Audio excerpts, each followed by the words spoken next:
ఇక్కడికి అందరం కలిసి కూలికి వచ్చినాం, ఈయన కూడా బతుకుదేరు లేదు అని చెప్పి మా ఇంట రండి, మా గతంలో ఇక్కడ అనుభవం ఉంది, హైదరాబాద్లో పని చేసుకుందాం రండి అని చెప్పి మేము ఈయనను కూడా తీసుకొచ్చుకున్నాం మా ఆసామని అని చెప్పాను. అటువంటి వందల సంఘటనలు చూసింది కాబట్టే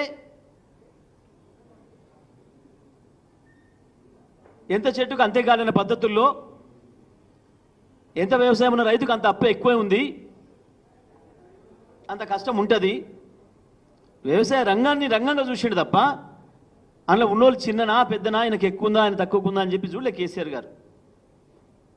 మొత్తం వ్యవసాయ రంగాన్ని ఒక వ్యవసాయ రంగంగా అభివృద్ధి చేయాలి, వ్యవసాయం పైన ప్రజలకి ఆసక్తి పెరగాలి, విశ్వాసం పెరగాలి, తెలంగాణ నుంచి భారత సమాజానికి భారత రైతాంగానికి ఒక ధైర్యం ఇవ్వాలి అని ఆలోచన చేసిండు.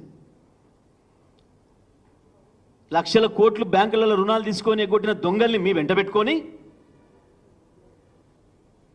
13 లక్షల కోట్లు కేవలం 15-20 మంది బ్యాంకు దొంగలకే రద్దు చేసింది బీజేపీ కాంగ్రెస్లు కలిసి, రెండు కలిసి. ఆ దొంగలు వీళ్ళ పార్టీలలో ఉన్నారు, వీళ్ళ పార్టీలలో ఎమ్మెల్యేలు మంత్రులు ఎంపీలు అయినరు.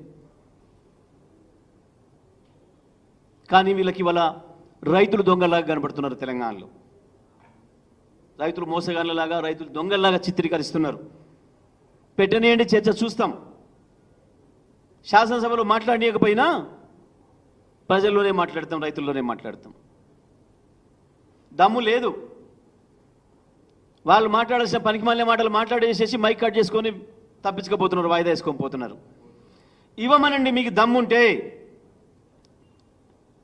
మేము మాట్లాడాల్సిపోయింది దానికి ఇవ్వండి, మాకు కూడా మైకులు.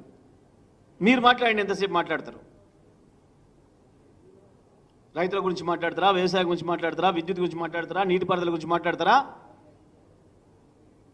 మీ ముఖాలకు మాకు సమాధానం చెప్పేదానికి శక్తి లేదు. కేసీఆర్ కావాలన్నటువంటి ఎప్పుడు రావాలనో కేసీఆర్కు బాగా తెలుసు. మీ బాసులనే, నీ పాత బాసు ఇప్పుడు నువ్వు కొత్తగా పూజిస్తున్న నీ కొత్త బాసులనే ఎట్లా నిలబెట్టాలనో అట్లా నిలబెట్టి తెలంగాణ తెచ్చిండు కేసీఆర్. ఈ ఇల్లు పుట్ల కట్ట కేసీఆర్ కావాలన్నట్టు మాట్లాడితే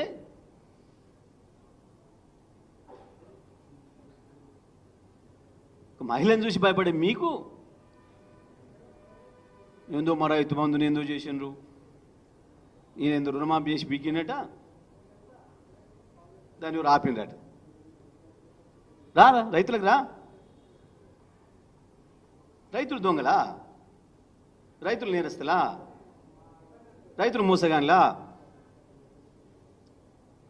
ఉందేమో 20-30 ఎకరాలు ఎవరికన్నా 10 మందికి ఈ రాష్ట్రంలో. ఆనాడు